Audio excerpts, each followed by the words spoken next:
नमस्कार दोस्तों, आपका स्वागत है अपनी YouTube चैनल PFP में। आज हम बजाज फिनसर्व के बारे में चर्चा करने वाले हैं। स्टॉक में बहुत ही अच्छी अपॉर्चुनिटी नजर आती है, रिस्क कम नजर आता है और रिवॉर्ड बहुत ही अच्छा नजर आता है। तो ऐसे सिचुएशन में एज ए रिटेलर हमारी स्ट्रैटेजी क्या होनी चाहिए, इसके बारे में आज हम चर्चा करने वाले हैं। सबसे पहले कंपनी के फाइनेंशियल ट्रेंड पे नजर डाल देते हैं। फाइनेंशियल ट्रेंड काफी ज्यादा हेल्दी नजर आता है। रेवेन्यू प्रॉफिट कंटिन्यूअसली ऊपर जा रहा है और 2022 में ऑल टाइम हाई रेवेन्यू और प्रॉफिट दिखाई पड़ता है, जो कि क्लियरली बहुत ही अच्छी बात है। शेयर होल्डिंग पैटर्न के बारे में बात करें, टोटल प्रमोटर होल्डिंग है 60.75%, जिसमें से कुछ भी प्लेज नहीं है।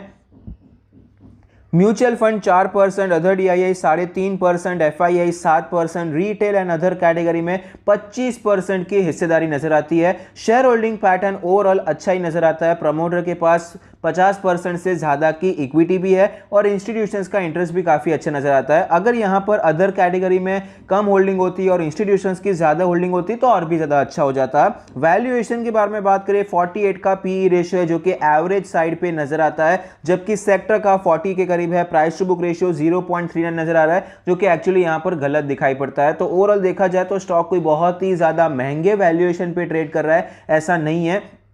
एक्चुअली अगर आप बीएसई पे चेक करेंगे तो आपको पता चलेगा 289 का पीई रेशियो आपको नजर आएगा। तो अगर आप 289 का पी रेशियो देखेंगे तो ऑफकोर्स स्टॉक आपको महंगा लगेगा, लेकिन हमें यह समझना चाहिए कि ये एक होल्डिंग कंपनी है। होल्डिंग कंपनी में पैरामीटर्स भी थोड़े से चेंज हो जाते हैं। इनके जो इन्वेस्टमेंट्स रहते हैं उसके बेसिस पे आप यहां पर इन्वेस्टमेंट करते हैं। बजाज फिनसर्व एक होल्डिंग कंपनी है, इसके अंडर बजाज फाइनेंस आता है। तो बजाज फाइनेंस जिस हिसाब से परफॉर्म करेगा उसी हिसाब से बजाज फिनसर्व भी आपको परफॉर्म करता हुआ नजर आता है। लेकिन थोड़ा सा डिफरेंस है दूसरी जो होल्डिंग कंपनीज रहती है और बजाज फिनसर्व में, बजाज फिनसर्व का अपना भी थोड़ा बहुत ऑपरेशनल इनकम भी दिखाई पड़ता है।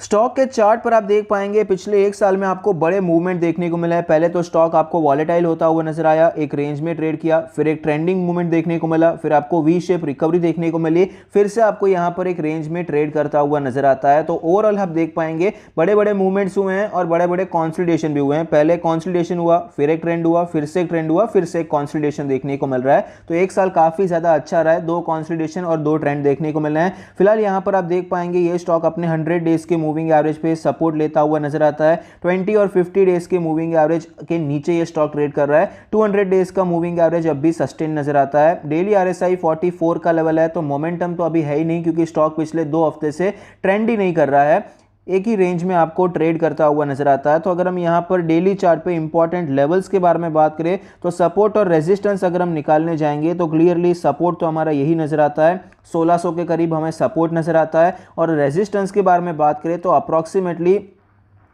1700 के करीब हमें एक रेजिस्टेंस नजर आता है, क्योंकि यहीं से स्टॉक में फिलहाल थोड़ा सा आपको कंसोलिडेट करके ये नीचे आता हुआ नजर आया था। वीकली चार्ट पे चलते हैं। वीकली चार्ट पे देखने जाएंगे तो हमारा सपोर्ट सेम रहेगा, लेकिन रेजिस्टेंस अलग हो जाएगा।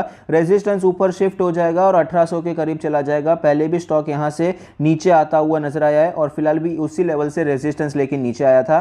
मंथली चार्ट पे चलते हैं। मंथली चार्ट पे अगर हम देखने जाते हैं तो दोनों सेम लेवल्स आपको नजर आते हैं जो हमने वीकली चार्ट पे देखे हैं। 3 महीने से ये स्टॉक आपको कंसोलिडेट करता हुआ नजर आता है, एक रेंज में ही आपको ट्रेड करता हुआ नजर आता है। एक बड़ा मोमेंटम यहां पर देखने को मिला, उसके बाद यहां पर कंसोलिडेशन हो रहा है। जनरली क्या होता है, जो प्रीवियस ट्रेंड रहता है कंसोलिडेशन के बाद वो कंटिन्यू रहता हुआ नजर आ सकता है। लेकिन अगर आप बजाज फाइनेंस का चार्ट देखेंगे तो आपको पता चलेगा ऑलरेडी यहां पर ब्रेकडाउन हो चुका है। बजाज फिनसर्व में क्या हुआ है, ये 2 जो महीने हैं उसका लो अभी तक टूटा नहीं है, लेकिन बजाज फाइनेंस में ये 2 महीने का लो ऑलरेडी टूट चुका है और स्टॉक कुछ यहां तक आता हुआ नजर आता है।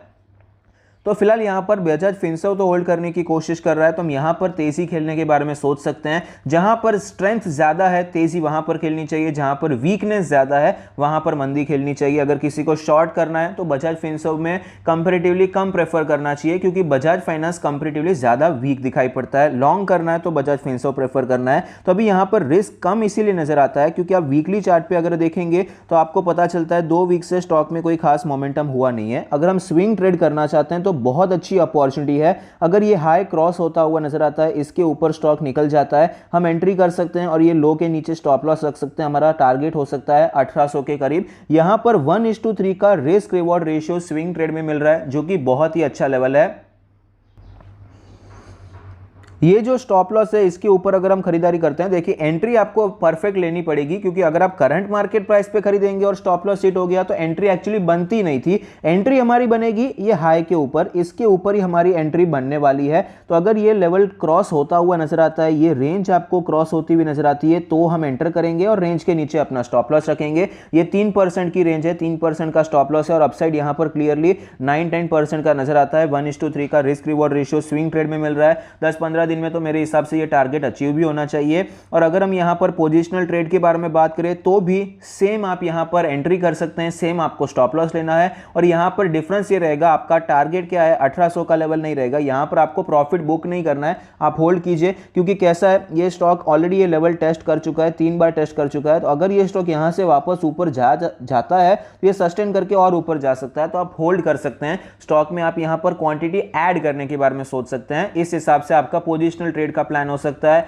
लॉन्ग टर्म के लिए भी बात करिए तो ये भी काफी सेम स्ट्रेटेजी आप अप्लाई कर सकते हैं, सेम स्टॉप लॉस के साथ ओपन टारगेट आप रख सकते हैं। अगर आप लॉन्ग टर्म के लिए बाय ऑन डिप्स करना चाहते हैं तो भी एक अच्छा लेवल है। बाय चांस स्टॉक अगर नीचे आ जाता है, स्टॉप लॉस क्यों रखते हैं, नीचे आ गया तो लॉस से बचना है। अगर स्टॉक नीचे आ जाता है, स्टॉक ऊपर नहीं जा पाता है, तो नेक्स्ट लेवल जो कि लॉन्ग टर्म के लिए हमारे लिए अच्छा लेवल रहेगा वो है 1500 के करीब का लेवल, 1400 से 1500, 1450 से 1500 का एरिया। यहां पर लॉन्ग टर्म के लिए एक्यूमुलेशन कर सकते हैं। और अगर ये फेल हो जाता है, अगर ये नहीं जा पाता है, तो वापस भी हम अटेम्प्ट ऑफ कोर्स करेंगे। अच्छा स्टॉक है, अच्छा प्राइस एक्शन दिखेगा ये जोन के आसपास, तो वापस हम यहां पर swing trade, positional trade plan कर सकते हैं। आई होप आपको ये वीडियो पसंद आता है, कुछ सीखने को मिलता है। Thank you, stay happy, happy investing.